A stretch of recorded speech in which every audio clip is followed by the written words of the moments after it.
Okay. Go ahead.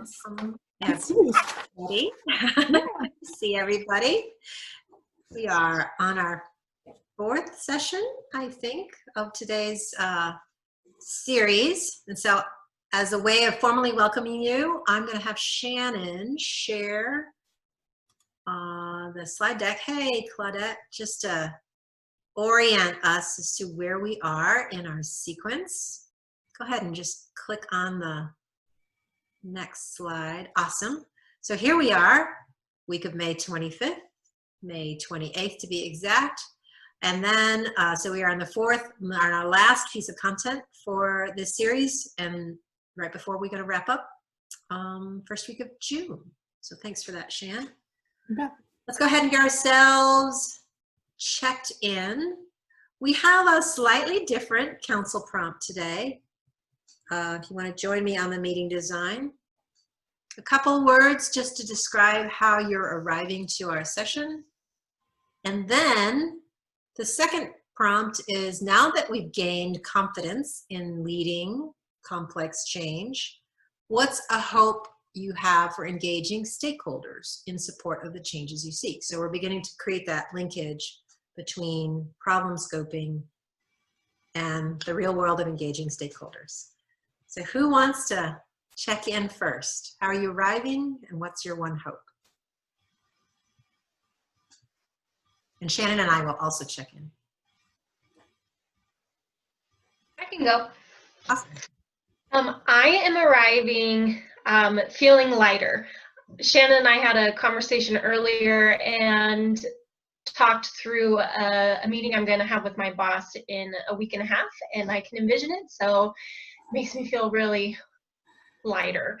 And then what I'm hoping to gain in engaging stakeholders is their buy-in and their commitment to the work that our institute is doing and the change that we're trying to see. So. Fantastic. Thank you, Cody. Welcome to you. Who'd like to go next? Go, Claudette. So I put in some more scheduling, add in some more scheduling to my time. So I did a lot this morning, so I'm a little bit tired, but I'm excited about this one because before we were in shelter in place, one of my work goals was to meet stakeholders and to expand my network as a new employee. And so now I need to rethink all of that. So I'm very excited about learning about that. Awesome. Well, welcome to you, Claudette. Good to see you. Who else?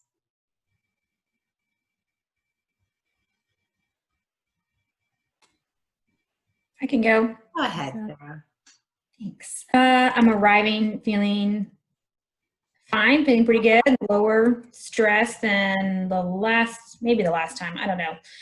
We've gotten through a webinar and I've got my annual report out, so I've got a couple of big things off the desk that I'm feeling very good about.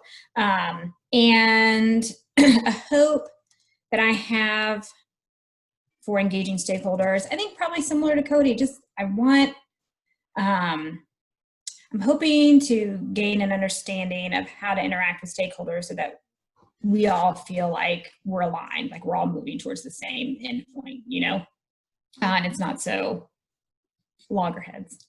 Yeah, great. Well, welcome to you, Sarah. I hope you get what your hope is. Suzanne. Hey, I've got some kiddos in the background, so you may hear them shouting out, but I'm arriving today, and to be honest, just feeling a little bit heavy in space. Head space is everywhere right now, and for engaging stakeholders, that's a big part of what I do, and it's been different in this new space and will continue to be for the year. So I guess I'm trying to figure out how you create ownership in this new paradigm of the virtual stakeholder relationships and build authentic connections. Yeah, Well, we're hoping that we'll talk about some of those things. So welcome to you, Suzanne. Shannon. Yeah, I'll check in. I am arriving today feeling lighter than yesterday. My heart has been really heavy in the last couple days with some of the current events that are happening in our world. And after a nice, short, and really slow, unfortunately, run this morning, I do feel better. So a little fresh air, a little nature always helps.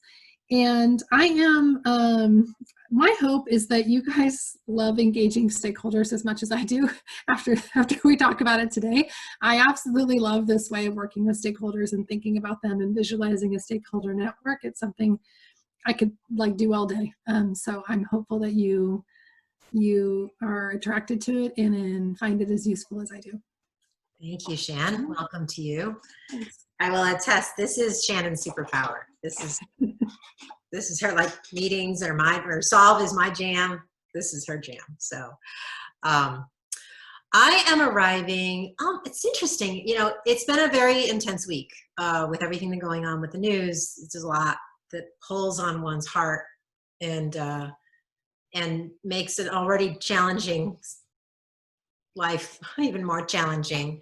But I am feeling really encouraged. I've been having a lot of conversations with folks that are serious about engaging with systemic change. And so I just found myself at least once a day having just a little conversation with somebody who is committed to making the world a better place. And the conversation I had this morning was with a woman skydiver coach who has one of the few all-female skydiving demonstration teams in the country, and specifically has been formed as a way to put forward social justice messages as a way to really sort of bring it into spaces that have not been traditionally engaged in the social justice movement. And so it was so fun to talk to her. She's like in New Jersey or something, and it was just really lovely to meet somebody not in Atlanta who is also trying to do this work, and it was great.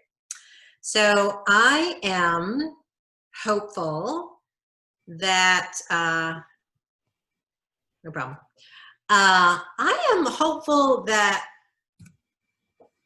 we are buoyed by the messiness of engaging stakeholders, not overwhelmed, because I think there's a joy and creativity in the strategizing about how we think about stakeholders, and we're hoping that after we sort of present to you some ways of thinking about organizing and identifying and engaging stakeholders, that it actually does become an energizing, creative effort, and not like, ah.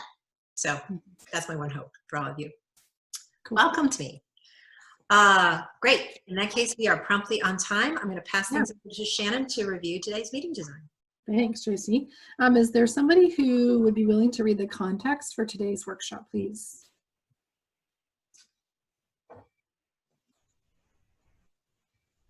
This is Suzanne. I can read it. I'm just scrolling up to it. So context for today's Solve workshop.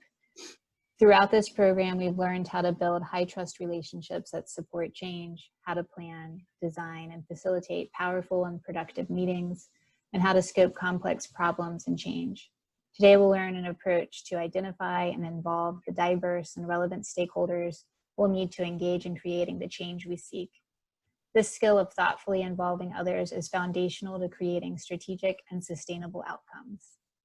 Thank you, Suzanne. Who would be willing to read today's intent and intended outcomes?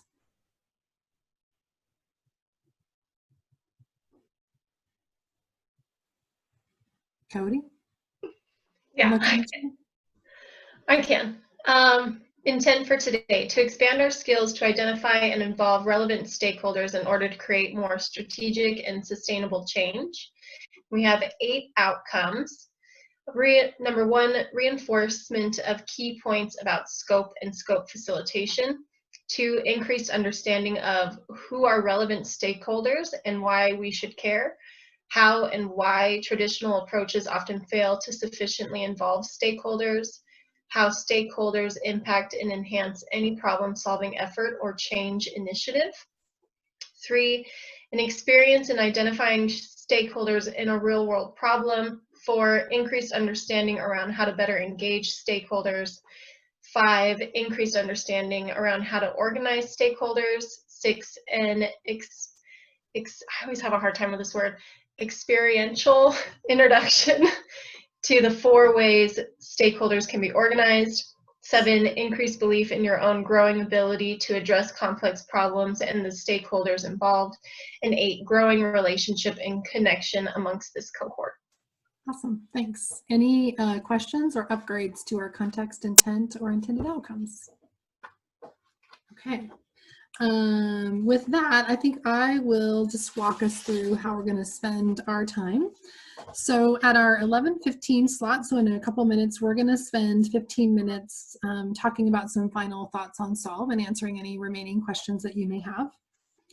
At 11:30, we're going to move into our first piece of content around stakeholders, and Joanne will lead that section around identifying stakeholders. We'll spend 30 minutes doing that.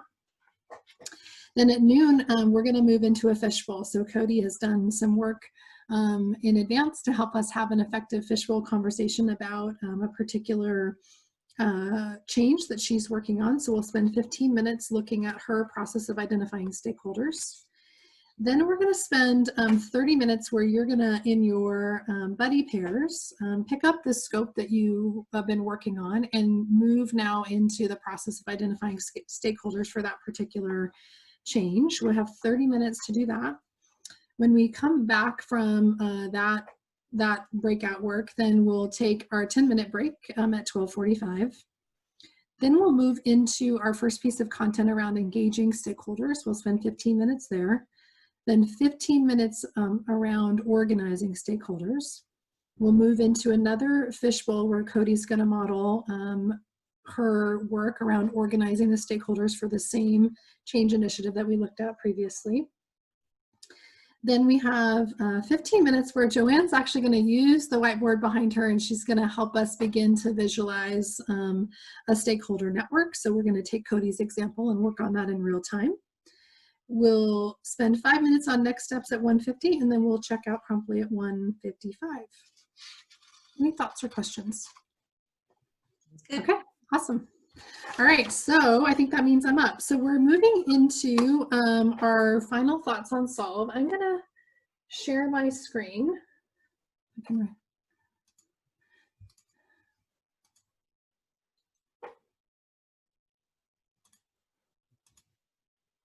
Okay, so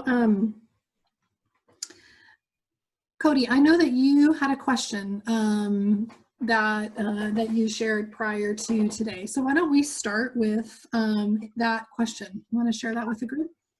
Yeah, so when Suzanne and I met, we were going through both of our Solve worksheets, and I think a challenge that we encountered was when there's multiple problems that are at the core of, you know, your current issue. How do you decipher, like, untangling that? I would say is probably, Suzanne, would you agree? There was just a lot. Yeah, I think we were, you know, like, I'm going back to my notes. We kind of saw, for example, when we were going through Cody's, like, maybe 2 big overarching sort of change statements that could come out of that. And maybe that's common, you know, like maybe there are multiple things you're decoupling or, you know, decompartmentalizing. And so I guess our question is, then are you scoping those, say, 3 problems at once, or are you trying to just refine it down to like just that? I know we talked about the root cause, but they seemed like they were 2 different channels or 2 different routes. Yeah. Joanne, you want to offer some thoughts on that? You want me to? You know what, Shannon? It reminds me of the thing that happened to us when we were in Houston, and That's what I was just organization, right? Mm-hmm. So one of the great things about starting with situation and throwing everything on the wall is it often helps reveal that you actually are working on potentially 2, if not more, problems. Okay. And so it's actually really helpful to go, oh, look, it actually can be separated into 2 different work streams. And then, depending on if you're doing this by yourself or with a team, you can actually go to the team and say, well, you know, it looks like maybe we need to tackle this problem before we can tackle this problem. So it does provide a little bit of clarity as to where you might want to go. So that's one scenario. Sometimes the other thing you're doing is you're articulating different branches of the same problem, right? So it all really depends upon what feels energetically like the right thing to do. So Suzanne, since you didn't provide a specific example, I'm just sort of curious, like, it sounds like your intuition was like, oh yeah, these are actually two different problems. And so if that were the case, did it feel like one needed to be solved before the other, or were they just sort of two parallel problems? I feel like Cody's example was so great for this. So it kind of felt, Cody, if I'm summarizing correctly, like there was sort of like a natural problem to go to first. So for example, there was like a communications oriented, like more interpersonal problem. And then there was more of like a strategic problem for like the Institute to think about. Yeah, 100%. Yeah. Yeah, and that's really great too, because you're like, oh, this is above our pay grade. This is not the problem, but it's helpful to understand that as part of the context. Mm-hmm. Cool. Shan, what do you think? Yeah, the other thing I heard a little bit when Cody and I had chatted about this earlier is that these potential problems, and I think it was in your example, Suzanne, that Cody had started to share with me, that there's probably some historical root cause that they share, but then they've manifested into two different problems. So I think even understanding that they're coming from the same source is useful, and then making a distinction between the problems, and then you can choose how to tackle them either one at a time or in parallel, but that distinction becomes really clarifying. Great, thank you. You bet. And that's another good reason why understanding sort of the root cause problem is really important, because once you can sort of pinpoint that root cause problem, and you could even tackle it somewhere closer to the root cause rather than the branches and leaves, what'll end up happening is once you solve at that level, you're preventing other sorts of branches and leaves from emerging. Sprouting up. Sprouting up. Yeah. It's like cutting down privet. Yeah. Which we don't have in Idaho. Yeah, well, in Georgia. But I've heard you talk a lot about privet, so I'm guessing it grows like crazy in Georgia. Oh yes. Okay, other thoughts about Solve that came from your buddy sessions or that are lingering for you that you'd like to spend a little time talking about? Yeah, Claudette and Sarah, did you guys come up with anything?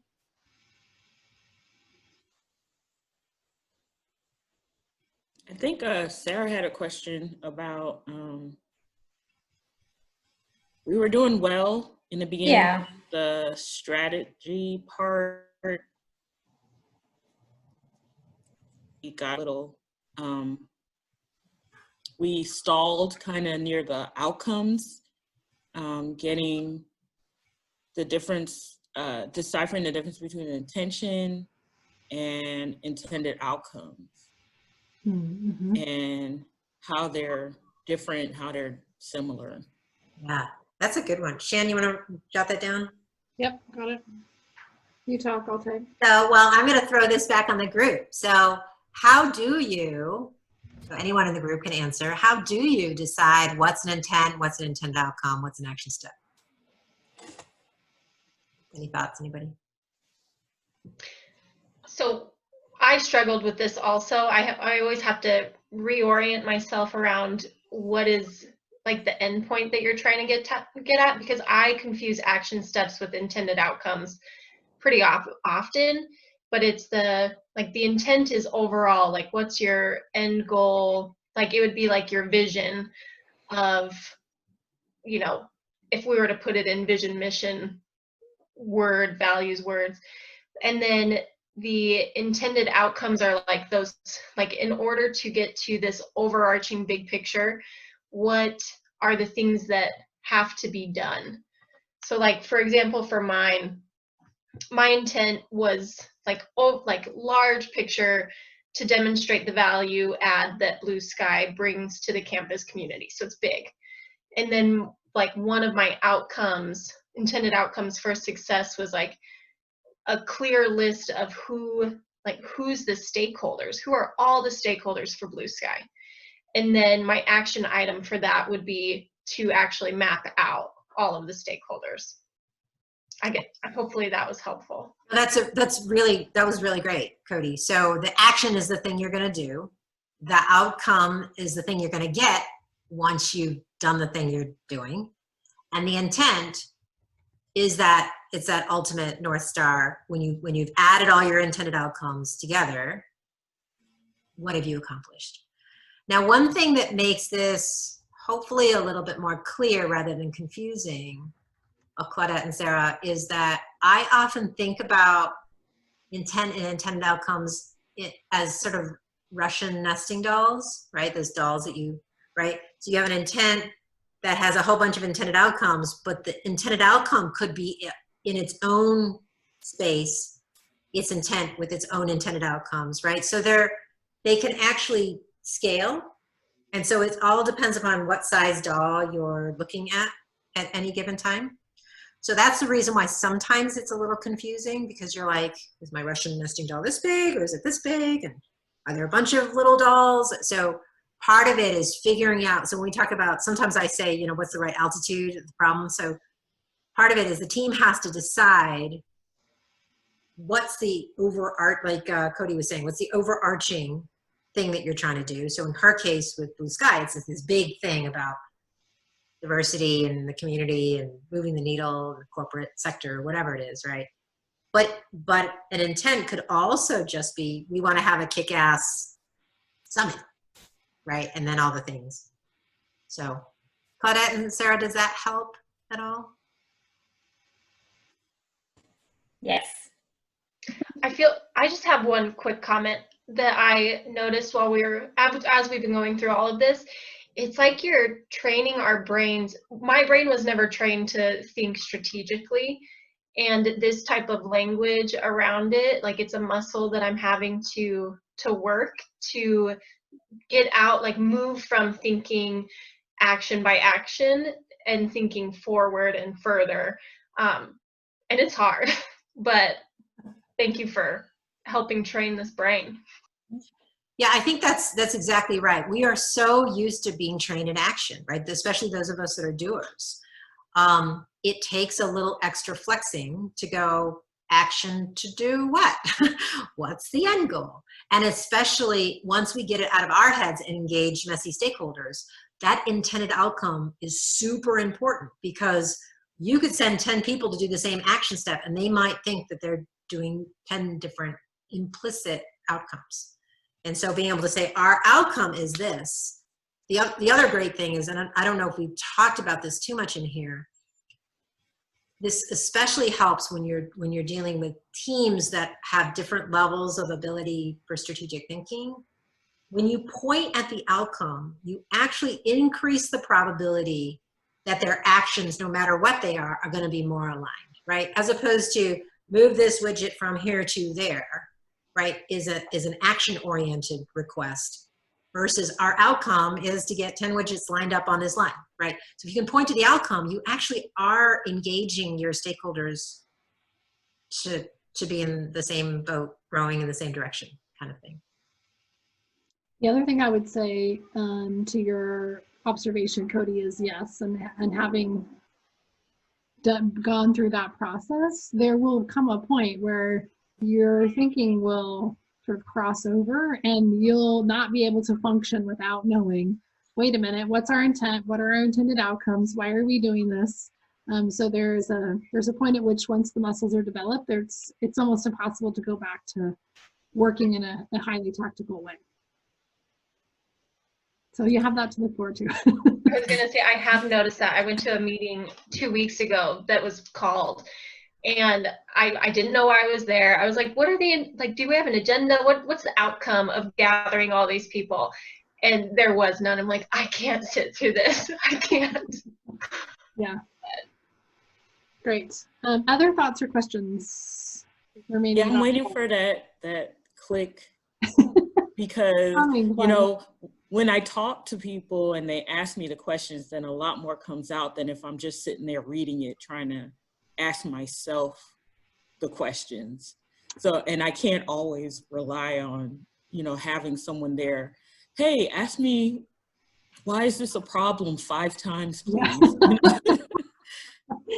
That is actually, yes, I can appreciate that. That's actually a pretty good segue, Claudette. So I'm gonna share my screen, or I'm still sharing it. I'm gonna make it bigger, and so we're gonna move into the second step of this process, which is to share some final thoughts about Solve, which are really about putting it into practice and how do we use it. So the first way of doing this is in real time. So using the buddy version, and is similar to how you did it with each other, right? So facilitating, having somebody facilitate you, or you facilitating a buddy or a team through the process. That does take more time to gather everybody's input live. It's ideally the best way to do it, but we recognize that it's not always the most feasible way to go. So the second option is, if time is limited, is asking for people's thoughts in advance. A couple of different ways you could do this. You could do it in small groups. You could do it, you could create a Google Doc where people put their input in. You could do it in a one-on-one interview style. And then as the facilitator, you're bringing their pre-thinking to a shared conversation or a meeting to generate deeper and shared understanding of the change. If you were going to do it that way, one option would be to simply flesh out the situation, and you could spend the group's time developing the intent and the intended outcome so that they have high levels of commitment around those two things, and there's a shared conversation around the true change or intent that you're trying to create. The third way of approaching it is very similar, but you're doing more of the deeper thinking and bringing kind of a prepared scope to the meeting. I think there's a little bit of caution to be exercised there, because we tend to have a lower level of commitment in something that we didn't have a hand in creating. So even the act of just somehow getting somebody's input into the scope and touching the process increases their willingness to engage in the change or to engage in the problem. I have done it that way. And had some success, but I do think you have to be judicious about the situations that you choose to do that in. What Joanne and I want to make sure we're leaving you with, as it relates to scope as a tool, is that it's really about the thinking. So to your point, Cody, around building that strategic muscle, it is not about the tool. It's about the structure and the thoughtfulness and the level of strategic thinking that using the scope process generates. So you can be creative in how you apply it, similar to the way that we say for the meeting design, use what works and leave the rest. But you're holding in your mind, right, as the meeting facilitator, even if you don't have a meeting design, you're holding those process steps in your head and facilitating the group through that process. The same is true with scope. If you're holding the structure in your head, you can use that to help a team move through a more strategic thinking process. So focus on the thinking and less on the tool. Joanne, anything you want to add to that? I think that's perfect. And I think the only thing I would say is Claudette, you maybe just have to be your own buddy if you find yourself. So you used to sort of be in the interview seat and the interviewee seat if you don't have a real buddy. That's it. Okay. Any final thoughts or questions from the team? Okay, all right, so we are going to move, Joanne, to identifying stakeholders. Right, thanks. Would you go ahead and go to the next slide? What I've done is, in order to create an inclusive process step, what I've done is I've pulled out in your meeting plan the 3 dialogue council prompts, just so you see. So if there are any introverts in the room, you can sort of see in advance what's going to come up in terms of the question and answer. But and I'm not sure it'll take 30 minutes, but we'll see how it all goes. So I'm going to talk to you about stakeholders, and so you can see that we very intentionally left this one as the last piece of this program succession for a number of reasons, because we had to be able to know how to functionally elevate our real-time ability to work together, so that functional unit of work. And so we started with meetings. And then when you have really great meetings, you have to be able to have the group identify and scope out the right kind of problem to solve. So first with a single meeting and then, you know, how to actually identify the right problem. So once you do that, now we get ready to tackle real world challenges that involve lots of other people and lots of other people that have nothing to do with your team.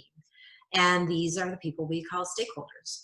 And the reason why this is the most complex undertaking to date is because when we involve other people, we also involve their agendas, their motivations, their hopes, their dreams, their fears, and they don't necessarily give a hoot about whatever change that you're seeking to make, right?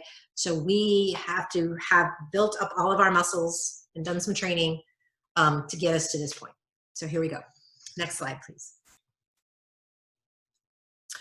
So our learning progression over the next little bit is we're going to go through a progression of identify, engage, and organize. So this is the mini roadmap of how we're going to learn about developing our competency with dealing with stakeholders. So the first thing we're going to do is we're going to answer the question who, right? We like our 5 W's. So the first thing is who are they and why do we need to involve them? And the reason why we need to do this first is because not only does each type contribute to your change effort differently, they have different degrees of motivations and needs, and they're going to care about your change effort differently. So we want to start first with this, who are they and why involve them? And we're going to talk about 4 different types of stakeholders. Once we've identified them, we're going to talk a little bit about how each type of stakeholder requires a slightly different strategy for how they need to be engaged. So the way we seek their contributions, the way we keep them aligned. So we're going to talk a little bit about that. And then finally, after we identify them, engage them, we're going to organize them into something we call a stakeholder network. This ends up being a visual representation of all the stakeholders in our entire problem-solving effort that are involved in your change effort or impacted by your change effort. And that includes, how do we get their input? How do we break them into sub-teams? How do we communicate with them? So all the things that have to be done in any sort of complex change effort. Sometimes we call this a stakeholder map. Shannon and I have been playing around with a little language, but it's really a network. Sometimes I think about it as even like an ecosystem, right? How everything is interdependent, cohesively comes together in this one visualization so that it's almost like a visual representation of your strategy. So this is our learning progression. Next slide. All right, so we're going to start by identifying our stakeholders. Next slide.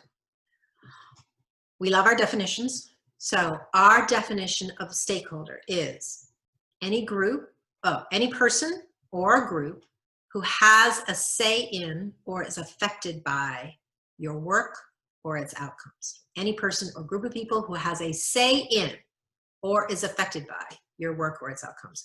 And it's the affected by piece that is often left out. We often leave those stakeholders out, but we want to include them in our wholehearted change effort strategy. Next slide. So our first round of council, I can't see you because of the way so hopefully you can just unmute yourselves as you see fit. I am curious to know, what's a thing that might happen if we leave our stakeholders out of our change effort? So I often say we often neglect those affected. So what happens? Who wants to go first? We'll go around the room. And I can't see you, so. You lose them. You lose them. What does that mean? What do you mean you lose them? You lose. You can either lose them mentally, so they don't have buy-in, or you can lose them physically. They actually stop showing up. Okay, so we lose their commitment to the change, or we physically lose their input or their involvement. Okay, Right. you got it. Who else? This is Suzanne, kind of building off of Claudette's. It's, you know, the stakeholders are sort of like the mobilization piece. So you can't have the behavior, the shift, whatever it is you're seeking without their energy and movement. Good. Yep, that's right. Because they're the ones often having to execute the work. Good. Who else? say that you lose their trust. Like we at Boise State right now, they're putting out a reintegration plan, and they've had a lot of communication, but a lot of things have been, all stakeholders have not been taken into account. So when the communication comes out, we lose trust in leadership, and that can be detrimental to your organization. Right. Yeah, and once that trust is lost, it's really, really hard to get back. Good. Mm-hmm. Absolutely. Sarah. I was going to say, you may end up not really solving your problem. Like if you're not taking into account everybody's perspective, you don't really know what they want, then how do you know you're actually fixing what you want to solve? Good. Excellent. Yep. I'll have a case study about that in a second. Excellent. Is that everybody? I think that's everybody. All right. Go to the next slide. So good. We're starting to feel the reality of why we don't want to leave them out. So like you guys said, a lot of times they'll have insight, knowledge, contribution, influence. So was it Sarah or somebody said, you know, that Suzanne was saying, you know, they have influence. They have the ability to actually execute the work. So if you leave them out, they can't add energy into your problem solving effort. And if they are meaningfully included, you can actually get things done faster potentially and amplify your success because you do have people more committed to the change effort. I think Claudette said, if you're left out, then they'll foot drag, and worst case, they'll blow it up, they'll sabotage, right? And we see this happening all the time. Excellent. Let's go to the next slide. So my next question is, I'm just curious if anybody has a specific example of when they, as a stakeholder, felt were left out. Cody gave the example of stakeholders in general being left out. Does anyone have a personal example that they want to share? Oh my God, mine is really recent. Last week I was told that I would be moving part of my employment to another team, and was not included on any one conversation of what that was. And it was just dropped like a bomb, and Shannon can attest to it. It shook me. So. And what was the result of that? I wasn't engaged. And you weren't engaged. You lost trust. Mm-hmm. Right. What else happened? Just a lot of uncertainty and not knowing, what I was going to be doing. Just pure uncertainty. So loss of trust, loss of energy. I told Shannon it put me in a bad mood, but now when I look at the work, I'm like, this could actually be really good. So yeah, just an emotional roller coaster for a while. Shannon, go back to the previous slide. I'm curious, Cody. So if you had been involved, do you think you could have added in some insight and knowledge to this conversation? Yes. Yeah. And what would have that, I'm just kind of curious, what magic could you have sprinkled if you had been engaged earlier? Well, so a little bit of context. I am being asked to move some of my time to helping a new coalition that is focusing on student basic needs. So it's doing a lot of community engagement. And we could have thought further and been more intentional in how we include some of the other programming that Blue Sky does into the job description that I received, so that what I'm passionate about is built into the work that I'm also going to be doing. It feels almost one-off-ish when it could be really well integrated. There was an integration opportunity that was missed without Cody's input. Yeah, totally. Great. Thanks for that story, Cody. Does anyone else have a story? We all have stories of time we felt left out. Anyone else want to share? I can go if nobody else wants to go. So years ago, I used to be I don't go to church now, but I used to be really involved in church. And I was volunteering, I think it was in the child ministry. and I was tasked with making a sign. And I bought the letters for the sign to make it very neat and colors and all that kind of stuff. And then after I had made it and brought it to the church, someone told me, oh no, we don't do anything by hand. You have to do it at the printer. Go to the printers and get it done. And I was just devastated. I was embarrassed, for one thing, because it's like, well, nobody told me, and now I'm looking stupid because I hand drew something like a child with crayons and stuff. And then, I put in all that work, and I didn't even know that's what I was supposed to do. And how I was supposed to purchase this, with what money, with what time, all of that kind of stuff. And so what was the result of you feeling embarrassed and all that? So how did that leave you feeling as a stakeholder? On the outside, looking in instead of being part of the team. Oh, yeah. Or just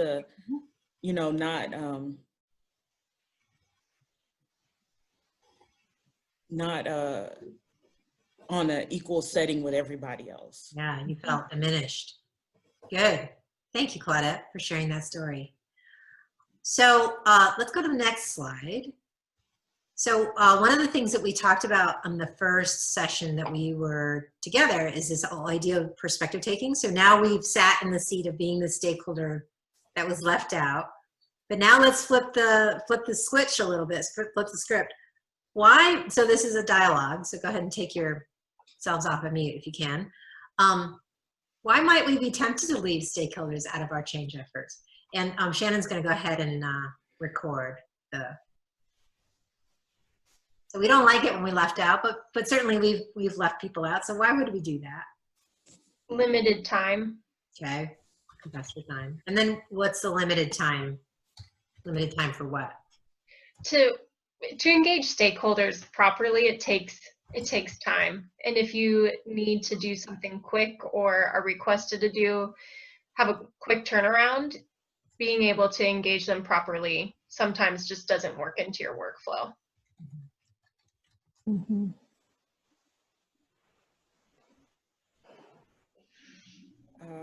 We miss who the actual stakeholders are. Mm-hmm.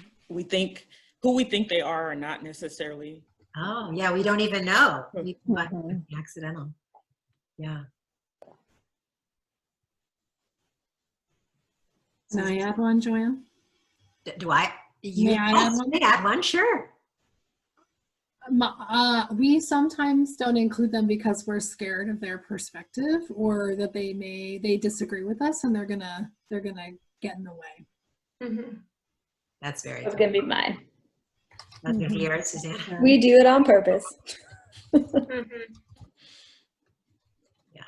Yeah, we're worried about opening up a Pandora's box, right? Yeah, or a fear that you are then going to have to take on their agenda as well. Yeah, right. Mm-hmm.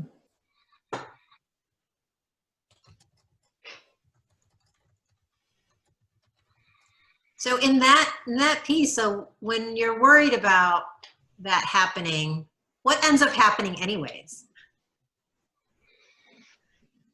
More work. Yeah, you have to deal with them sooner rather than later, right? Any other reason why you might leave stakeholders out? I think the only thing that was popping in my head is like sometimes, I don't know how to say this like diplomatically, but you've got somebody that's like been doing the work for a long time, and they just feel like they know best, and they don't really want it to, like they're afraid of sharing decision-making power, really, is what it comes down to. Yeah, they're worried about losing power and influence, right? That's good. Right, so we have to have a little bit, we're all human, so we have to be honest that there are lots of tempting reasons why we want to leave them out, right? Even though our best selves know that we shouldn't. Okay, let's go ahead and just, I'm gonna go to sort of the meat of those. So we just wanted to tee up this conversation and So I do want to tell you that not all stakeholders are created equal. So we're going to talk about these four different kinds of stakeholders. And so let's go to the next slide. So we have another nice acronym, which is really nice and easy, just like SCOPE. We call it PIC. And PIC stands for Power, Influence, Consideration, and Knowledge.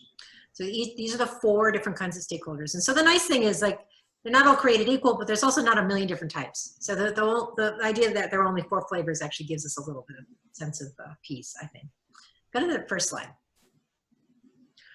All right, so what I'm going to do now is I'm going to walk us through the different qualities that make up the four different kinds of stakeholders. So the first one is obvious.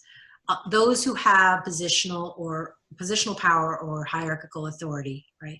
So the reason why you need to involve them is because they're the boss, right? They make decisions. The buck stops with them. Oftentimes they also possess money, resources, access for execution. So you want to make sure that they are involved. And as a result, because they can make or break a situation, they need to be kept informed or aligned. So we're going to talk about this when we talk about what they need in terms of being involved a little bit later. The other thing is they can often cancel or change the direction of a project on a dime. We've all had this experience in which, you know, the hierarchical leader says, oh yeah, it's fine, it's fine, it's fine. And then the 11th hour, they go, well, that's not what I wanted, right? So when we think about our strategy, we need to think about proactively and thoughtfully involving these people in power. And then finally, they often can be and are the champion, right? And so they need to be able to put their weight behind whatever it is you're doing in order to support, implement, and champion whatever you're trying to do with confidence. And so this is a obvious category of stakeholders, but we want to give them their own designation. We call them P for power. Next one. The second one is really interesting. This is one of my favorite categories of stakeholders, and we call these stakeholders with influence. So the interesting thing about these stakeholders is they often don't hold hierarchical authority or power, but they often hold political power or cultural power, and also, as a result, can become adversaries or champions of the work. So they can block it by wielding their political power, but they can also catalyze it. And what's really interesting about this particular category is you can actually, that in the same person, you can actually flip the poles of this. So you can take your biggest adversary and turn them into a champion when you think about them in this way. I've seen this happen time and time again. They also usually have a perspective that can impact the outcome because they hold some historical or cultural knowledge. And the other thing that we need to consider is that they are unheard or feel unheard or unseen or devalued. They can negatively impact the work. So in the case of Claudette's story, you know, if she had like 10 other friends in her ministry group, you know, she could have really messed things up and maybe derailed a whole bunch of work because she felt really unvalued in her sign making story. And a lot of times the people with influence are very passionate and vocal, so they wield a lot of political influence. Next slide. C stands for consideration. Sometimes we also call them constituents. So this is your biggest group of stakeholders. They and their behaviors are often the focus of your work. And I think a lot about Suzanne's work when I think about folks in this consideration bucket, all those people that are the downstream users of her programs. And their behavior determines whether or not you are successful in your outcomes, right? And you also have the least amount of control over them. And so ignoring them risks accidentally driving them away or harming them or hurting them, right? But to involve them as part of the problem-solving strategy, and we're going to talk about how we do that, also invites their affinity, their commitment, their action, their input, their creativity, their energy, all these sorts of things. So this is also a very interesting group of stakeholders that we're going to spend a good deal of time talking about. And then finally, the final group of stakeholders are those who hold knowledge. And so we're not just talking about subject matter expertise, although oftentimes people forget that we have subject matter experts within our organizations that we should engage as our stakeholders. But oftentimes these people who hold knowledge hold personal knowledge, organizational knowledge, cultural knowledge, historical knowledge, as well as technical expertise or knowledge. And then as a result, they can also provide some important insights to help you improve your outcomes. So slide 20. So these are the 4 different kinds of stakeholders. And so one of the things we're going to be doing is we're going to practice identifying the 4 different kinds of stakeholders in our change event. So this is sort of the summary slide. Go to the next slide. So we talked about who they are. The next thing, sort of the next level down below, is in addition to finding out who they are, the other question we need to ask ourselves is, why might they care about this thing that we're trying to do? So try to take their perspective. What do they care about? Because knowing what they care about allows us to begin to build the strategy of how we might engage and involve them. So not only do we have to find out who they are, we need to figure out how to involve, what they might care about. And then finally, what might they add? So the care piece is the heart piece, right? The contribute piece is can be the hand piece. What can they contribute to achieve this change? And so we are actually going to go through an exercise in which we're going to do this. So I'm going to pause here just for a second before we move to the fishbowl and ask if there are any questions about anything that I have said. Joanne, not a question, but I would like to say a couple things about care and contribute. So traditional change management approaches are designed to look across an organization or a change effort and identify resistance, right? So the term resistance and resistance management is used a lot in traditional change management. And what that implies and what's really implicit and integrated into that approach to change management is this idea that a small group of people, usually hierarchically important or hierarchical leaders, are making a decision about change, and then they are rolling it out across the organization. And they want to get everybody's buy-in. And I would encourage us as change leaders who are interested in a different way of approaching change to not use the word buy-in, because it implies that we are selling something to people in our organization as opposed to enrolling them and approaching them from the perspective that they actually have something valuable to offer, right? That they do care about this change and that they have something that they can contribute. So this framing and these 2 questions are they're fundamentally different from how most change management and change leadership approaches work. It's that change with, not change. Change with, not change to. Yeah. Thanks, Shan. That's really valuable. Any other questions or comments before we move to the fishbowl? All right. In that case, Shan. Okay. So I'm gonna tee this up, and then Cody and I will start. So when we talked about scope and we shared some examples about articulating an intent and intended outcomes, this is a real example of a piece of work that Cody and I are working on together through the Blue Sky Institute. So the intent is to create a powerful public experience that illustrates the importance of D&I in business, and these are our intended outcomes. I've asked Cody to begin to, so this is a little bit of fishbowl, so some of this work is in progress, right? So I've asked her to think about stakeholders for this particular work as an example that we could use for the fishbowl. So if we can go to, if you can join me on the link from our design that says a fishbowl with Cody for identify. She's done the pre-work that Joanne's just taught us about in terms of thinking about our stakeholders in the 4 categories using PIC as the framework. Each of you you're gonna use this worksheet, and you'll have it for your use outside of class. So we're gonna use it in the activity that's coming up as well. So it guides you through the process of taking your intent from your scope and articulating it here. So that's what Cody has done to create a powerful public experience that illustrates the importance of D&I in business. And then it walks through a process of thinking about stakeholders. So step 2 is just a brain dump, and then step 3 begins to think about whether or not what kind of stakeholder they are. So are they P, I, C, or K, and then looking at them from the perspective of care and contribute. So Cody, can you just walk us through, like in a couple of minutes, sort of your process and the insights that you got in going through this? Yeah, so for the purpose of this, I decided to list our stakeholders as groups, just because the names wouldn't make sense to anyone on the call except for Shannon and I.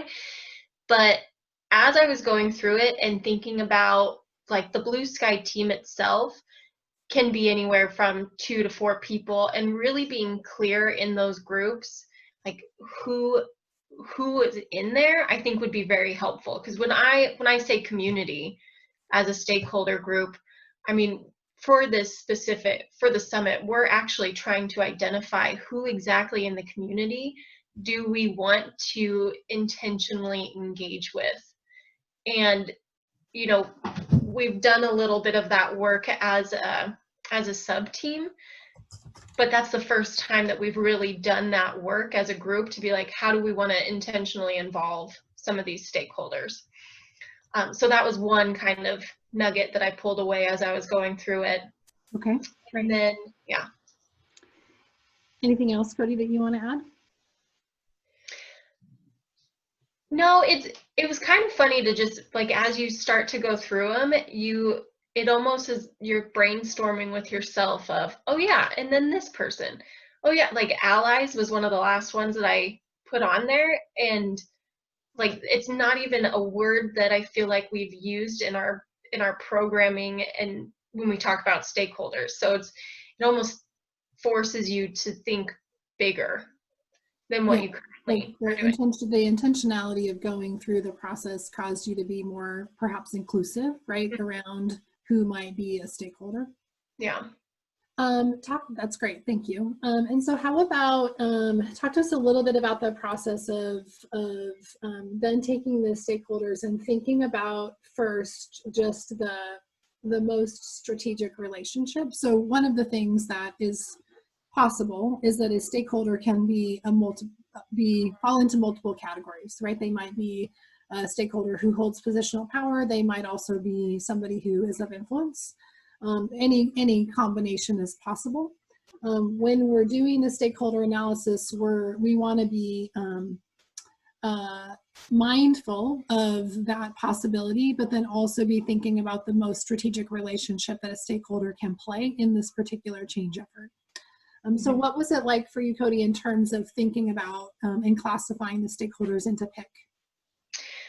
Classifying them was easy for some, more difficult for others. Just trying to think, you have to almost visualize what they can do. So you kind of like throw it all, like some of them have the executive committee. I have them in 3 different categories, and they could probably honestly fit in all 4. Okay. But what I liked about it was that it was clear. Like, you know, for some of them, we're enrolling them because of the specific knowledge that they're bringing. So yeah. And then when you move in, oh, go ahead. Well, that might also be a reason for decoupling a large group, right? So within the executive committee, you've identified that they could be an I, a C, or a K stakeholder, all of which are accurate. If we were to try to pick one most strategic relationship for the whole group, we might miss something in terms of a specific contribution from a member of the executive committee. So beginning to, as we get clearer about stakeholders, beginning to make that more specific, I think allows us then to elicit the highest contribution from a particular person or the group. I agree. I agree. Right, and also it gets to the diversity of your teams, right? You actually want to see that you've got some P people, some I people, some C people, and some K people. Yeah. How about the care and contribute? Cody, what was it like for you to sit down and think about each of the stakeholder groups in reflecting on these 2 questions? What came to mind as I was going through it was actually trying to like put yourself in their position to understand what it is that they want and they care about. And almost knowing that kind of helped me realize, oh, then I want to use this as a power. Like understanding what they care about helps you choose the best way to strategically enroll them. Great, great. And did it leave you, so that's important, that I think one of the important points of what you're saying is that we're practicing our skill of perspective taking. Mm-hmm. And when we can put ourselves in their shoes, then that does also help us make the most strategic choice about the kind of stakeholder they are and how we want to engage them. One thing I did wonder as I was going through this though was like for some, like I don't really know what if you don't know what they care about? Yeah, what if you don't Do you make know? an assumption, or do you? What do you think? Well, my assumption of what you will say is you reach out to them. Yes. So, and that's actually the next question I wanted to ask you was if doing that exercise left you with any curiosity about what they might actually care about or contribute. Yeah, for a little bit of background, yesterday we held our second quarter executive committee meeting, and we asked them a specific question around sponsorship, and it completely changed what I assumed that organizations would want as a benefit for sponsoring the summit, and we wouldn't have received that unless we asked. And it was kind of seeing it in real time, what we can achieve and the better product that we can provide by just asking our stakeholders what it is they want. Great. Yeah, thanks for sharing that. Anything else you want to share in reflection? How long did it take you to do this particular part of the process? I don't think it took too long because I grouped them, but if I were to break down these groups into individuals, I would say intentionally, and for how I work, probably like an hour to 2 hours to just really think through it. And in the grouping, how long did it take you with them in the groups? Like 15 minutes, maybe less. So pretty quick. Mm-hmm. I think that process so all of this process, which we'll talk about as we go through stakeholders, is iterative. And so this process of starting with a group and then moving to an individual is a really natural way of working with stakeholders. And we get to the individual level when we're, particularly for larger groups in the C bucket, when we're ready to involve them. We then have to think about how do we pick individuals who are now representing a broader group of stakeholders. Yeah. Thoughts or questions from the team in terms of for Cody or this process? I have a question for Cody. Yeah. Cody, what was the key insight that you came when you sort of looked at the difference between what you put down for care about and contribute? I'm curious because Shannon and I have been talking about care and contribute for many, many years. Like we fundamentally believe that this is sort of a way to sort of flesh out, but I'm just, from your experience, having just used this for the first time, what was the key insight in looking at the difference between what's in the care column versus the contribute column? I looked at it as like, what is it that what's their, for care, what is their ultimate goal? Like not so much do they want to see blue sky put on a great summit, but more of, no, we really want to see a change in the community. And this is a mechanism to get to that change. So I tried to think for care really far out. And then for contribute, I tried to be as honest as I could to say, what could they really give to us? Yeah. Like what is a reasonable, I think for this type of work, when you're engaging a lot of external stakeholders that you don't have any power over, and then asking them, can you provide money? Can you provide time, effort, just being honest.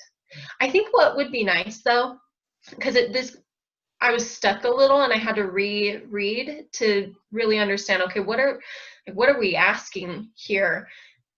Maybe like a key of being like, here's some things that stakeholders naturally care about. Here's some things that they can naturally contribute. But I mean, it forced me to think on my own. So.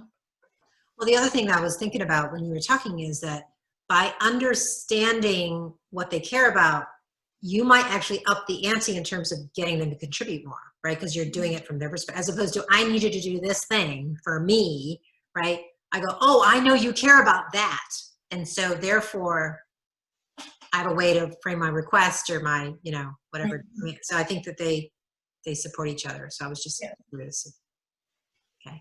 Great. I had a question that kind of answered my question, because I was going to ask, so what if it's something it's not necessarily on their agenda? We need them, but it's not something that's on their agenda.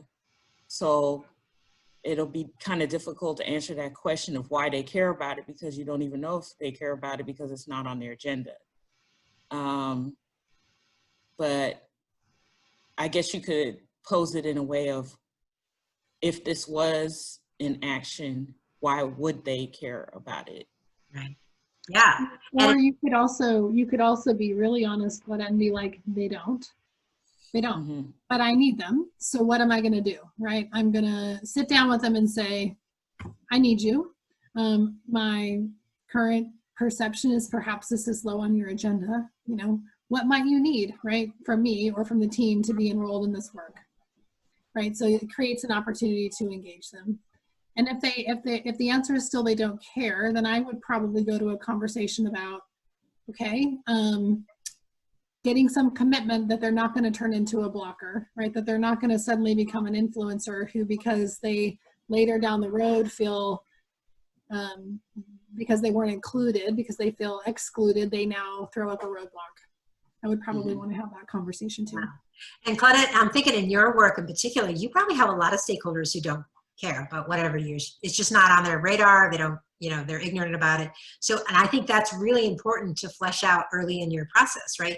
Because then you don't end up getting frustrated by pushing the rock uphill, but by acknowledging up front, well, maybe they're not quite where we need them to be. That means that informs you what work has to be done to build to build the breadcrumb trail to get them to care. Right. Yeah. Right? But you have to at least find out where they are, where they're starting from. Right. Yeah. Yeah. Because maybe it's not about energy efficiency, it's just about saving money. Right. No. Or But whatever. that's the start. That's the start. Or whatever it is, right? Yeah. Yeah, I mean, often, like particularly in large scale change, and this is really true in culture work in big organizations. If they don't, it's usually money that talks, right? So my perspective has always been, you start with your stakeholders where they are. And maybe they're not caring about your change for the quote unquote right reasons, but if there's some hook that works for them that ultimately you can use to enroll them in the change, that's okay. Okay. Any other final thoughts before we move? We're slightly ahead of schedule, which is fantastic. Means you guys actually get a little bit more time. Okay. All right. If there are no questions, let's move to the 12:15 item on the meeting design. So we have a 6-step process here. I'm going to tee up the exercise. I'm going to put you in your buddy pairs, which I have not yet. So I might need to talk and do that at the same time. So one buddy gets to be in the hot seat and we get to work on their scope. So Shannon and I are going to join the buddies, and we're just going to practice using PICK and using the worksheet. So if you click on the blank worksheet, any one of the blank worksheets, you'll see that you have a worksheet just like the one you just saw Cody do, except for it's blank. You get to start from the beginning. Have about 15 minutes. Let's just see. Let's go ahead and play around with it. And because we have a little bit more time, if you can get more detail and start listing individual people, please do, because that's when the stuff gets really, really interesting about the care and contribute piece. And then I'll pull you back out of your thingies, and then we'll debrief, and then we'll take your final questions, comments, and we'll take a break. How's that sound? All right, give me 1 second while I attempt to do this. Goodness gracious. How come all of a sudden don't know how to do this. You should have a breakout room. I know, all of a sudden it's gone. It was there a second ago. Oh, there it is. Okay, breakout rooms. I'm gonna assign. So I'm gonna put Claudette, Sarah, and Shannon. And assign Cody. All right, I'm gonna put 15 minutes on the clock. So it'll be 14 plus 1, and I'll see you when you get back. Okay.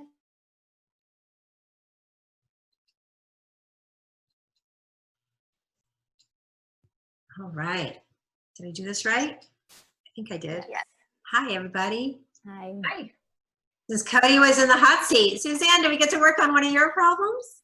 Yeah, I think so. Well, so I have not finished my scope, Joanne, and it's because we had a great conversation and then I still need to do some more work to put it to bed. But anyway, we can work on mine. Yeah, let's do it. So I don't know if the change statement is like fully fleshed out, but the problem, let's see, the change statement as I last left it with my conversation with Cody, the problem is that our organization does not have a culture that allows for people of color and a diversity of backgrounds to thrive and develop professionally. Ooh. Okay. We talking about Geo? Yeah.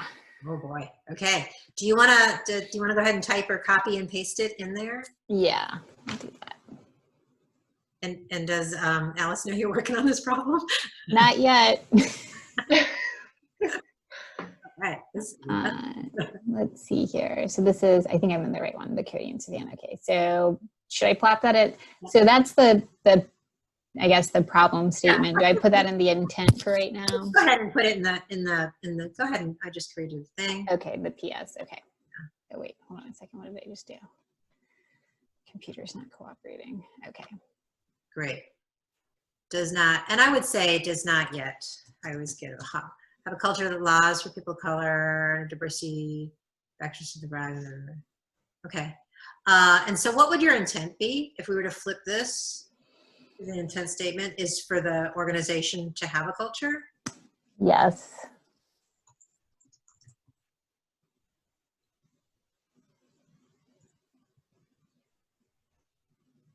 Yeah, okay, great.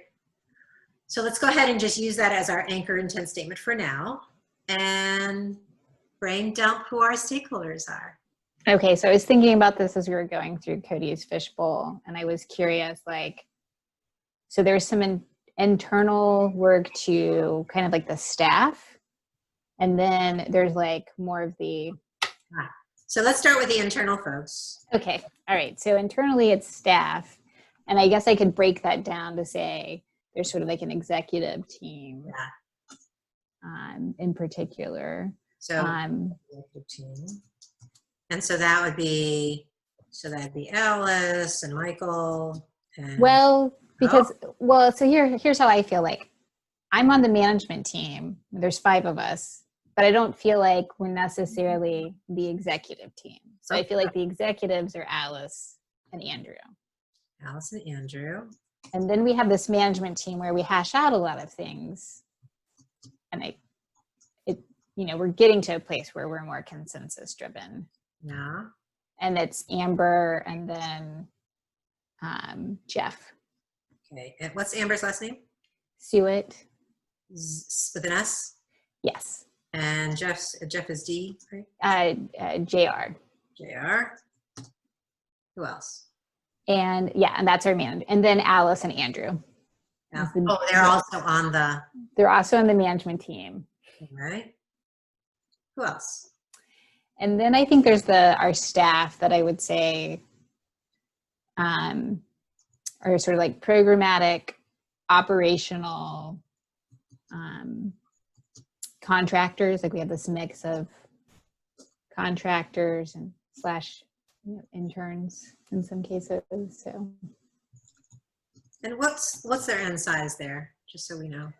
That's about, let's see here, that's about 13 people. All right. Anyone else internal?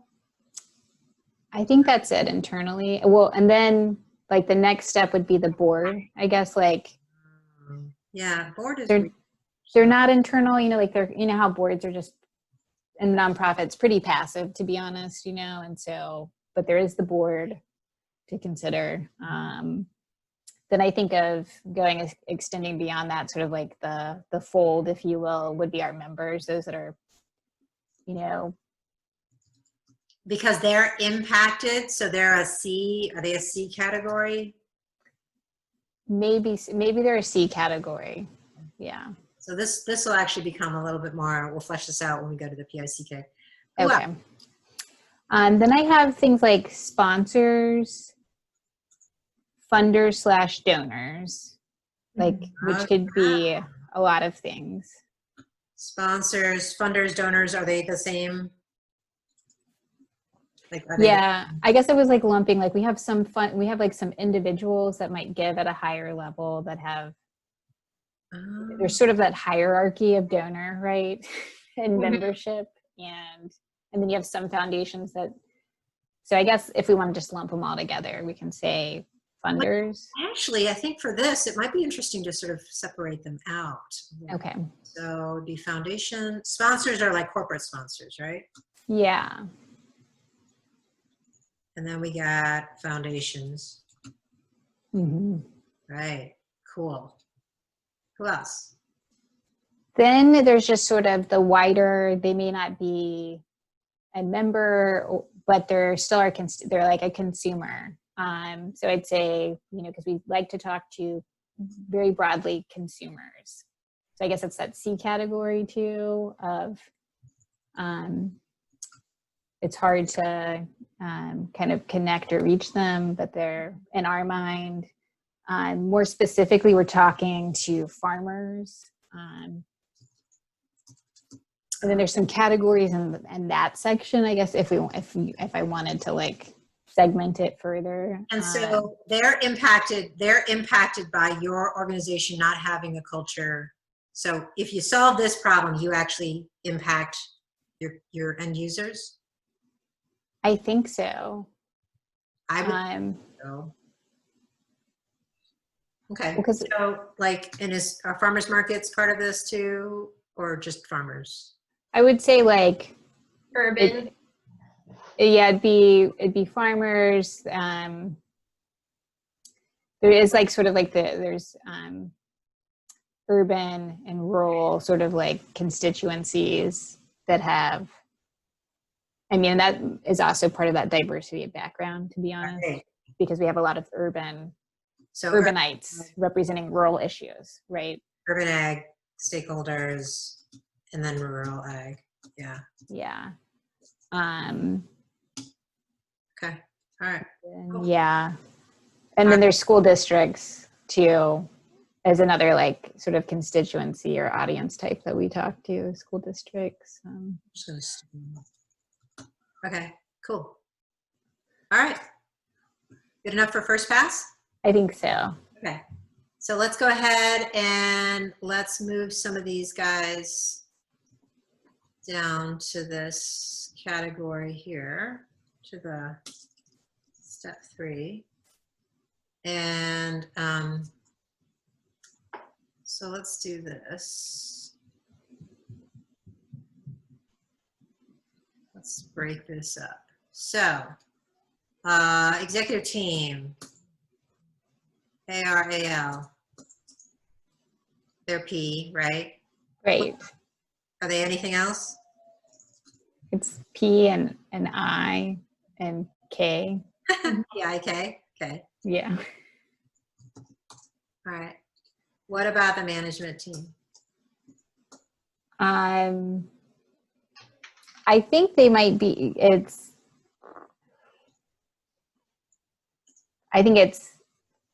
okay, so I might be terming this wrong, but maybe I, C, and K, I see more specific. I guess they have power too. It's perceived that we have power, But you're not really making decisions per se. You don't possess the resources. You're really we all make our programmatic decision. I guess it's, yeah.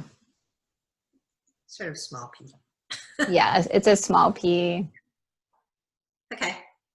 And then the staff, even less P, probably less. Even less P, and so maybe influence, I don't know, consideration and knowledge. Do they have knowledge about staff development? About what's your intent statement? Do they have knowledge that can inform your intent, culture, people of color, thrive, develop professionally? Do they have knowledge to be able to do that? I guess like the way I would qualify it is, I mean, there's lived experience knowledge in some cases, or working in other workplaces, but I don't know if it's, Okay. they're also younger, so I actually don't know about their knowledge, so. Okay. So what about your board? I guess They would I have- don't really see them as having power personally. They do, I mean, they vote on things, but I don't really see them as having. in terms of culture work, they don't have, right? So they're more Yeah. influencers. So I'd say, yeah, it's like there's influence and Have some they knowledge. have, what'd you say? Do they have some knowledge? Some of them actually might. You have some your farmers of color, right? Yeah, I'd say, influence and knowledge. All right. Cool. Your members? Guess Consider. influence and consideration. Interesting. Okay. They might have some. Do you think they have some knowledge in there somewhere? I'm sure they do. All right. How about your sponsors? E? Yeah, I was like, they definitely have power, right? Like we need them. So And they could I. yeah. Okay. Individual donors? Individual donors. EPNI? Yeah, PI. Limitations. Farmers?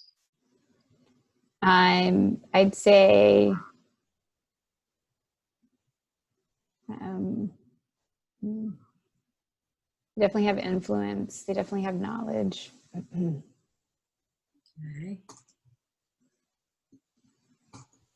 Schools?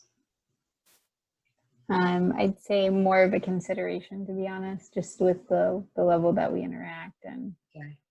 they're so litigious, like it's a different spectrum. I can see. Yeah. It's just a different world. Let's see, we got 1 minute. Let's go, which column do we want to do? Care or contribute? Maybe I guess like I'm more interested in, Contribute?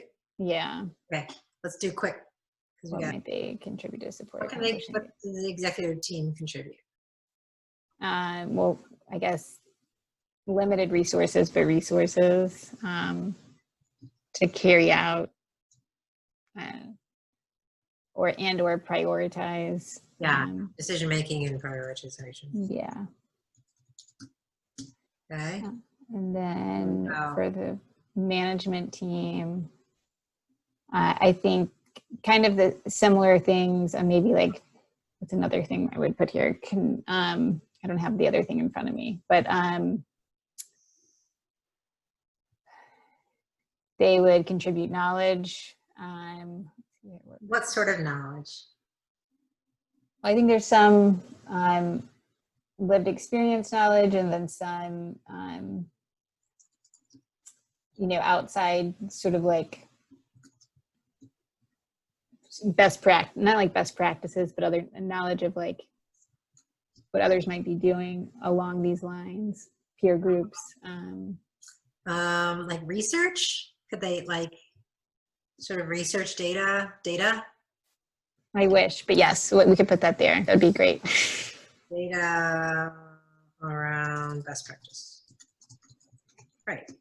Okay, good. They could also really influence the staff that they manage. So it's like for the enrollment, like the management team's critical. And okay, probably have all of 30 seconds. Let's do one more. Staff. Okay, staff. What could they contribute? There's lots of ideas about. Oh, good. Oh, that's good. Yeah, I think they have lots of ideas. They're generationally, there's a difference between them and the executive teams. I think they have a lot of ideas. for like doable action, like short-term doable action and long-term planning. They sort of have like they have more energy and interest, to be totally frank. Like they bring this enthusiasm. Yeah, youthful energy. Yeah. All right. Let's see. What does the board do? The board, I think, all right, we ran out of time. Yep. Yeah, we did too. That was a fast 15 minutes. I could see where this exercise. It's really fast. I Yeah. don't know how you did this in 15 minutes because we did. We took. No, that was just the first part, just identifying them, not this part. Oh yeah. Oh, I didn't know that. All right. Well, this was an exercise in just sort of getting the creative juices flowing. So let's just really quickly, and I'm hoping actually coming out of this that we can continue working on this. Suzanne's like with Suzanne's problems, if we were just barely getting in there. Let's go ahead and just do a quick debrief because I mean we do have a little bit of time, but it'd be nice to take a potty break a little earlier because I know we went a little long with a scheduled break. Who would like to go first and just talk a little bit about the experience that you had? So you have Suzanne in one hot seat, and I'm not sure who was in the other hot seat. Sarah. Me. I can talk about it. I Yeah. feel like Hang on. so I'm sharing my reflections right now because Yeah. is that right about going through this process and like Everybody just join us on the Cody Suzanne identify worksheet. Then, all right, so talk us through, yeah, your experience beginning with the problem statement and intent. okay, so I'm still, for the other ladies, I'm still working on my scope because it's just, it's a bigger scope that we didn't get to work through. So I'm admittedly behind and not finished. But the problem statement is that our organization does not yet have a culture that allows people of color and a diversity of backgrounds to thrive and develop professionally. And the intent is for our organization to have a culture that allows for people of color and a diversity of backgrounds to thrive and develop professionally. This really kind of came out of like issues of retention and other issues that I've seen being on staff for 7 years at Georgia Organics. And so then we walked through sort of like listing out key stakeholders and shifting or addressing the change. So we have sort of like an executive team that I see as sort of like these key decision makers, a management team, and then more broadly our staff, which could be programmatic staff, operational staff, and contractors and interns. And then we have a board, which is like, they're kind of internal, kind of external, just because nonprofit boards are really, I find to be really passive. Externally, we have members, we have sponsors, foundations, individual donors, and then we sort of have our constituent brackets, which can be consumers, farmers, school districts, and sort of urban and rural stakeholders more generally. And so then we just started kind of going through the stakeholder analysis, which was like good to think about because honestly, like going through this activity, like it's probably iterative where it was great to go through it really quickly with Joanne. And if I went back and put some more thought to it, I could probably be a little bit more detailed about this. So we have the executive team having PIK, management team having kind of like little p, ICK, staff having IC and little k knowledge, board having influence and knowledge, members, influence and consideration, sponsors, power and influence, individual donors and foundations, power and influence, and consumer, or like those broader constituent brackets having consideration, influence, and knowledge as well. So then we didn't have enough time, so we kind of looked at the contribute column. And again, I think like this is a great first pass that's got my wheels turning. So just thinking about like what it is that we would want them to contribute in their roles. And so we've got some details for, I think, the first 4 for the executive: resources, decision-making, priority setting, for the management team, lived experience, maybe data, some research around best practices, and can influence the staff as a whole. The staff can contribute ideas. There's a youthful energy on our staff that I think can, make this actionable and in short and long-term ways. And that's as far as we got. Yeah. So a couple things I just want to point out. I mean, it was really helpful to just kind of sort, and we took the lead from Cody's example. We went and we started thinking about individuals, right, not just groups of people. So Cody, you were, since you were sort of helping and supporting on the buddy side, any reflections and awareness on your end by watching Suzanne in the hot Yeah, I feel like, well, I have a question because we jumped into contribute. And I know that you can do either, like it is an iterative process, but I wonder if it is almost better to start with what do they care about so that what you can ask them matches what their values are, or, because we do run into, I need this from you, and they don't do it, and then you're stuck having to do it, which is a waste. the right way to do it. I mean, we were like, oh my God, we got a minute and a half, so yeah. And I think the other piece of that is really like when we do this, we're making assumptions about what they care about. And so just that's a point of awareness, right? That it's always an opportunity to express curiosity and to ask. Well, and when I was watching Suzanne go through this, I almost wonder, and thinking about how it applies in my world, I almost wonder if this process kind of helps you manage expectations as well. Like when you think about the executive team, decision-making and priorities, sometimes I have a hard time having an executive team that will make decisions, or my executives with decisions. So it helps you put that into perspective. What can I get out of them? Yeah. Cool. May I ask a question? And if this is a rabbit hole question, feel free to tell me to stop. So this problem is scoped as an internal cultural problem. And I'm curious about the inclusion of the those you impact, Suzanne. So farmers, stakeholders, rural stakeholders. How do you imagine involving them to help solve an internal cultural challenge at Georgia Organics? Yeah, I guess this is hard for me to articulate, but I feel that in a social movement building, it's, some of these problems, like I feel like our staff has to be more representative of a variety of backgrounds and experiences, because we risk continuing being sort of like siloed and only talking to like one audience and kind of replicating the systemic issues within the food system space. So I guess that's not an articulate way to tie No, it I all hear what you're together. saying. But yeah, it's like what I hear you saying is that if you reach out to a broader group of everybody that you're supposed to impact, they have an opportunity to potentially influence as an external stakeholder what's happening inside of Georgia Organics. yes, So that they are more representative of the organization that you would like to create.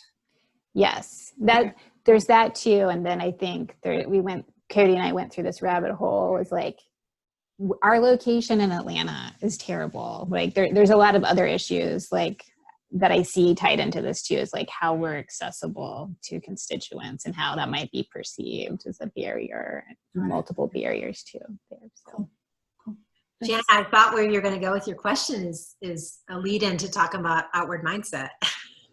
Because that's well, I mean, it is actually, it could possibly be like thinking about, we have a tendency as an organization, Joanne and I have been talking about this with another client, but we have a tendency to be totally inwardly focused, and that we ought to be defining ourselves as an organization in relationship to those we serve.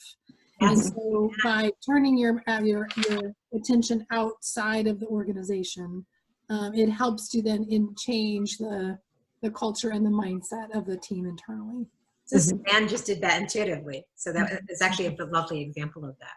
Because also, yeah, the other thing I hear, and this is, I love this culture stuff. So the other thing that I hear is that when you're doing culture work, you have to become the thing that you want to see in the outside world. That's right. You can't expect the food system to represent something that Georgia Organics as an organization does not, because then you are culturally misaligned with the change you're trying to create. That's right. Yeah. Okay, cool. Yay. All right. I wish we had more time to talk about this. Hopefully we will off the clock. Other group. Claudette, Sarah's group. Yeah, I feel like Suzanne's topic is way juicier than mine. But actually, there's a cultural issue in here too, which is. It is a little bit. There's just there might be some resistance, but I feel like everybody's pretty much ready for this. We have traditionally not had a very public-facing brand because we are concerned about how our membership might perceive that and other stakeholders in the community. We try to be real neutral when it comes to energy industry. It's just sort of part of how we roll. But in the wake of COVID-19, we are wanting to shine a lot brighter light on our work and kind of roll out a subtly and a nuanced strategic more PR campaign. So I'm scoping it out with our strategy team is on board with it. I feel like the staff are ready for it. But we anticipate there might be some resistance from our board, some concern. So we want to scope it out and make it real nice and neat so that we can present it effectively to them. Thoughts on this process? It was good. I did really like working through individually calling out, I felt a little bad about this, but individually calling out our board members who I anticipate might have some pushback. I don't want to identify them as troublemakers. I think that they would have the most concern, I guess, is the way I should frame it. Oh, it's good. It's good to identify because then you can involve them strategically. Yeah, exactly. So that was a great sort of thought process. And then also Claudette let me know that as a staff member, she wanted to have a little more knowledge on her. I just originally put consideration, and she said she wanted to have some knowledge. She said, don't we have something knowledge to contribute as your staff? So thank you for that. This is where the care and contribute piece comes in. Great. So as one of these stakeholders, Claudette, let her voice be heard. I'm happy to make that change. And yeah, that's really as far as we got. Because yeah, that's it. I don't know, we didn't get very far. Other commentary from the buddies? Reflections? I would echo what Sarah said, that it is helpful to think about this special category of these are members who sit on the board but belong to the utilities, and they sound like they could be high stakeholders, and that they carry a lot of influence, both power and influence, and if they're not included appropriately, they could be a blocker. So that was a good insight. And it took a little bit of kind of digging to suss that out. Good, great. Claudette, any takeaways, thoughts, contributions? No, I guess knowing how, not only knowing how you see your stakeholders, but how your stakeholders see themselves makes a big difference. I guess that's the kind of the point I was putting across, hey, don't discount us, in the other categories, especially because we're the people on the ground, so our perspective is different than the other stakeholders, what we're actually seeing varying. Yeah. Okay, fantastic. Awesome. We are, I'm eager to say, let's go ahead and call break. And that way we can keep that 5 minutes that we're ahead. Anybody object? All right, so it's 2:40, 12:40. Let's come back at 10 of the hour. Perfect. Okay. Thank you. Started. Okay. All right. Welcome back, everybody. We are at our now